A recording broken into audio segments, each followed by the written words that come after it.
皆さんこんにちは。私クルックというですね会社にいますエラと申します。で、普段はですね、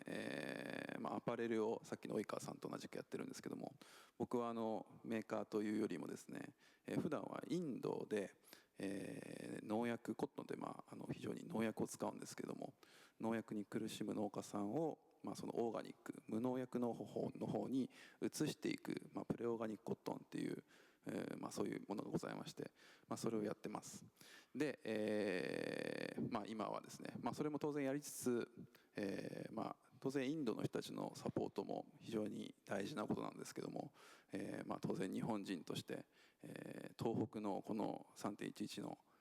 大震災に向けて何かできることがあるんじゃないかということを、いつもこのインドのサポートしているみんなと話をしている中で、この東北コットンプロジェクトというもの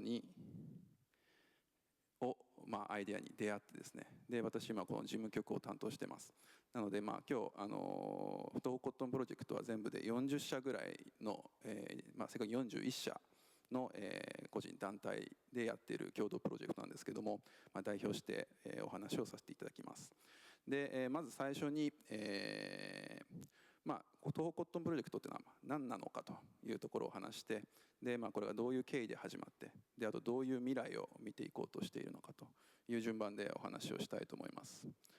で、最初にこれが我々の、キャッチコピー作ってます。コットンで東北を強くしよう。で、簡単に概要をご説明するとですね、ポイントはですね、その稲作を、東北はご存知の通り、米どころですね。でここでただ、米ができなくなっている農地があります。ここに、ちょっと後で詳しくご説明しますけども、コットンなら農業ができるという状況があります。で我々としてはコットンをそういうところに植えて農業をとにかく再開してもらうこと。であとは、先ほど申し上げた通り我々アパレルで洋服を作って売るというところを、本業としてますので、その本業の中で、そのできたコットンを我々はそれを買って、でそれを売るということで、農地で今何もできない農地にコットンという、新しい農業を作って、そこで、それを継続的にまたビジネスを通じて支援活動をしていこうということです。でそうなってくると、農家さん、あとは我々アパレル、そしてここであなたと書いてますけども、消費者の皆さんもですね、その商品を買うということでその支援に参加できる、この本当に一体化した循環をですね、継続的につなげていくというプロジェクトです。で、なんでコットンなのというところから簡単にお話をしたいんですけども、津波による被害で、稲作ができなくなったというところは先ほど申し上げた通りなんですけども、2つあります。で1つはですね、津波がありまして、で、この津波のバーッと水でですね、先ほども及川さんのプレゼンでもありましたけれども、農地が水をかぶっちゃったんですね。で水といっても当然海水をかぶってます。で、太平洋というのはですね、大まかに言うと大体 3.0% っていう、これは塩分濃度ですねがあります。で、この米どこである、今宮城で中心にやってますけども、で米っていうのは、実は塩に弱くて、で、その塩分濃度、地中の塩分濃度が大体 0.1 から 0.2% ぐらいが米の稲の栽培に適していると、これ言われてます。でそれが 3.0% の海水をかぶってですね、でこれ場所にはよりますけれども、例えば 0.5% あったりとか、場所によっては 1% を超えてですね、塩分が、濃度が残ってしまっているということではですね、稲できません。であと大豆もできないですね。そういういろいろなものができなくなっている中で、コットンというのはその耐塩性、塩に耐える性質を持っている、これが一つです。であともう一つはですね、結構これは決定的なんですけども、灌漑設備がなくても栽培できる。でこれはですね、津波でその水に浸かっただけじゃなくて、田んぼに必要なその用水路、あと排水路、排水ポンプ、こういった排水インフラが全てやられているんですね。なので、本当はですね、例えば国とか農林水産省等が補助金を出してやる助塩事業というのもあって、田んぼであればですね、そこの水を入れて、でその水に浸かった農地とこの真水を攪拌して、それで排水すればですね、実は助塩事業というのはできるんですが、そもそもですね、灌漑設備自体が壊れてしまっているという以上ですね、そういったようなこともできない。ということでですね、コットンがふさわしいというか、コットンがないと、その農業ができないという土地が結構あるということなんですね。で我々具体的に何やってるかということを、3点今ご紹介しますけども、まずは、本当に農業というところでいうと綿への転作支援をしています。これはちなみにコットン畑で、大体我々今年6月に種植えしたんですけど、大体7月ぐらいの写真です。で我々はこの、多分日本でですねコットンって言っても、綿といっても、商業的な綿の栽培をしている場所は1箇所もありません。で、日本はですね室町時代ぐらいにコットンは栽培が始まったんですけども、明治時代にですね全て海外からの輸入になっています。でこれは明治時代にですねその関税がコットンは綿は輸入が撤廃されてですね、で綿っていうのは非常に人手を食う農業なので、そういった意味からですね人件費が安い海外の方に全て移転して我々は輸入に頼るということになっています。なのでですね、いろんな問題があるというか、まず当然技術的に農家さん何も知りません。あと種がありませんとかですね、そういうところですね。あとは実際農薬とかも実はないんですね。つまり日本で農作物としてまだ認められてないというか、農作物になってないっていう、何のインフラもないところを、我々がいろいろ支援をしています。あとは当然、買い取るということですね。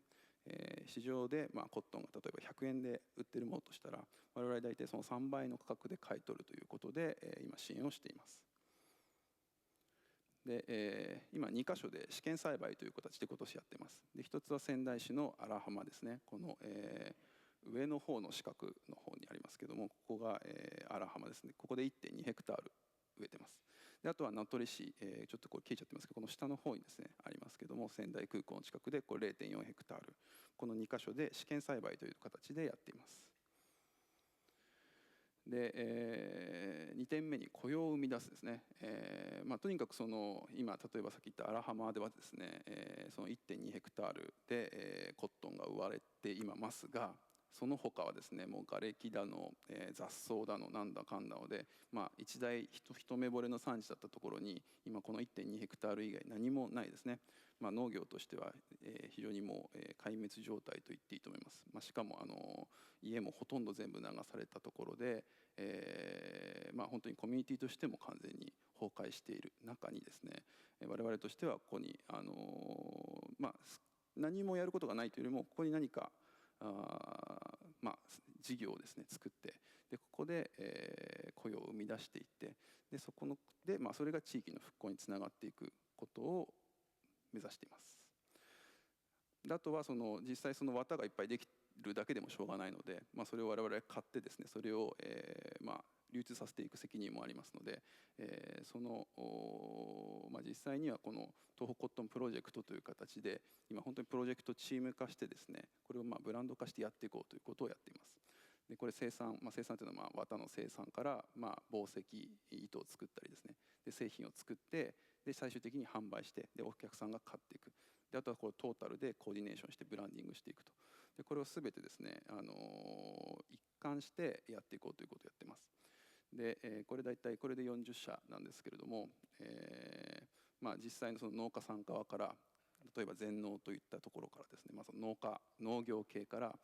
あとは靴下屋さんやセレクトショップ屋さんやですね、いろんなところがですね、本当に一つになってこういうことをやっていこうという話になってます。で、僕たちもともとアパレルでですね、最初3.11起こった直後は例えば2000円の T シャツ、チャリティー T シャツとかいうのをいっぱいやってたんですね。で物を買って、で、その売り上げを例えば赤十字さん経由で、被災地にと。でこれはすごい流行ったというとちょっと語弊がありますけども、すごいいっぱいあったんですけども、とある段階からですね、やはりちょっと無理があるなということを気がつき始めました。で継続的にやっぱり支援をしていきたいっていうことになってくると、やはりそのビジネスを通じた支援と、これが何ができるんだろうということになってくるんです。で、たまたま岡山にですね小島という、これデニムで有名な産地があるんですけども、そこが今まで干拓地だったんですね、昔は。で、その干拓地を埋め立てた時に、実は稲が育たずにコットンを育てたと。それは塩害のためなんですけども、そういう歴史があって今はそういうデニムで綿布の産地になっているという話をですね、今回のこのプロジェクトの一番最初に発起人である方がですね聞きつけて、だったらですねちょうど今2万4,000ヘクタールぐらい、東北地方にですね沿岸の土地があるんですけども、そこに綿を作ればいいじゃないかと。でしかも綿であれば自分たちいつも使ってる原料なので、それを作ってもらったものを高く買ってあげれて製品にしてあげれば、どんどんこう継続して循環できる支援になるということで、でした。で片や農家さんもですね全くもう家も流され、畑というか田んぼも水にさらされで、機械も流され仕事場も流されで、最初行った時はその避難所で何もすることないんだみたいな中で、少しでもこう前向きに何か取り組める何かプロジェクトが欲しいというところがですね、合致してですね、でこのプロジェクトが始まっていくことになりました。で最後に簡単に今後なんですけれども、今ちょうど綿は育っていて、で11月にですね、来月の終わり頃に収穫をして、で来年の、おそらくゴールデンウィーク頃にはですね、さっき出た各アパレルの店頭で商品化されることになります。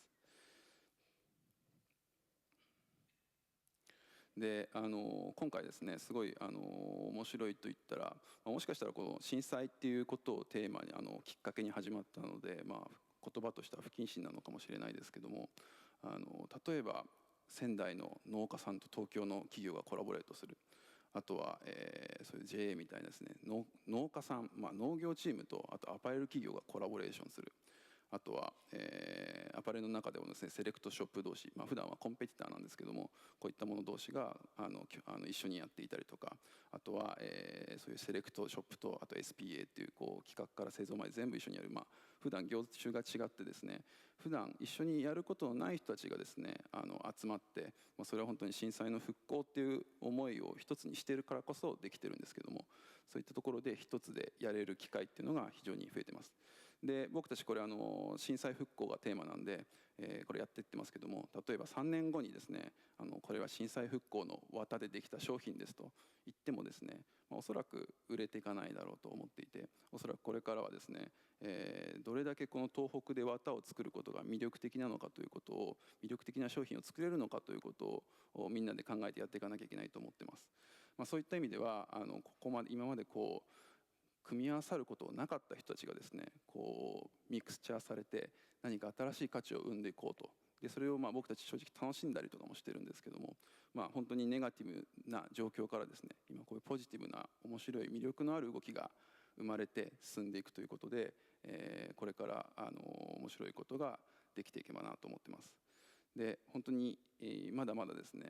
やったことないことなんで課題はすごい多いんですけれども、一つずつステップを踏んでいってですね、いつか東北地方にですね綿の産地ができて、僕たち地図記号とかに綿畑とかですね綿のマークとかがつくぐらいまで大きくできるように。であとはそれは別に僕たちが大きくなるというよりも、農家さんの方で被災された農家さんたちが本当そういった形で、復興につながっていけるように我々アパレル業界みんなでサポートしていきたいなというふうに思って活動をしております。はい、ではこれでプレゼンテーション終わります。どうもありがとうございました。